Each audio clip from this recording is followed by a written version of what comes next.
And one of the kids leans over and they have like a little hole, and you put your hand in there, and the farmer comes up and says it's about 130 degrees.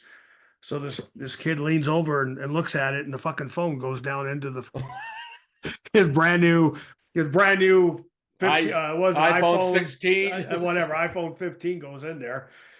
And so he lost that because he didn't want to go after it.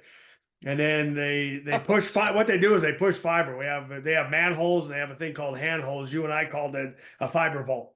That's Yeah. what we used to call it back in the day. So they call them handholds. So as they're pushing, they're blowing. They have to blow to the other handhold to make sure, and then someone goes in the other. Then they switch. They Yeah. leapfrog. So he's in the other hole waiting for the air to come through to see that the pipe's clear to push the fiber. So we're all standing there, and there's a big puddle where the hot sulfur springs is. So as I was sitting there, and they're blowing the air, and as I turn around, the water just shoots up in the middle of the friggin'.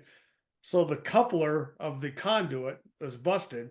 So these poor guys have to dig in the middle of this hot spring. So they're digging down, I don't know, 15 feet Oh, geez. in this water. So you know how it is to dig in the water. All the water, you can't get the water out of it. Nope. So that was half a day. But man, I'll tell you, these kids, they're probably in their 30s. Talking about some kids. These kids are pretty good. They get along. They're all family. So they all they're either married or related to one another. And they bust their ass. I tell you, it's a good crew. So yeah, but I felt bad for them. I mean, they all came out and they're all full of mud and they're standing in this 120-degree water in their friggin' muck boots, and it was it was funny, but it was like that's a good crew. So that was how my week was, just travel, a lot of driving. Thank God for XM radio. Yeah, no shit, huh? Yeah. But yeah, that's how my week went. It's pretty much now it's just getting to a point where it's the same thing. Yeah. Yeah. So that's what I'm hoping for here soon. Yeah. Well, good. Yeah. And then today we got the Broncos playing Atlanta, hopefully for a win. Last weekend was a little heartbroken.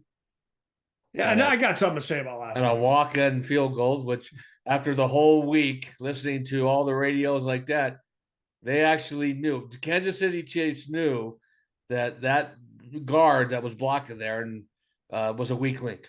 Knew it. Well, did you see the slow motion? He just went down. He just went down. Yeah, they just pushed him down. They just pushed him down. And they have to hold. They have to.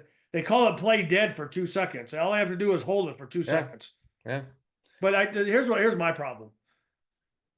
I get tired of them saying that it was one of the best games that the Broncos played. Well, it wasn't the best game that the Broncos played. It wasn't the best game that Bo Nix played. They didn't score the whole fucking second half.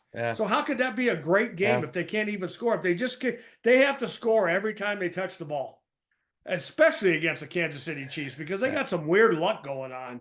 I know they're the Super Bowl champions, and I know they have superstars on their team. But if they kick a field goal, the game's over. Yeah.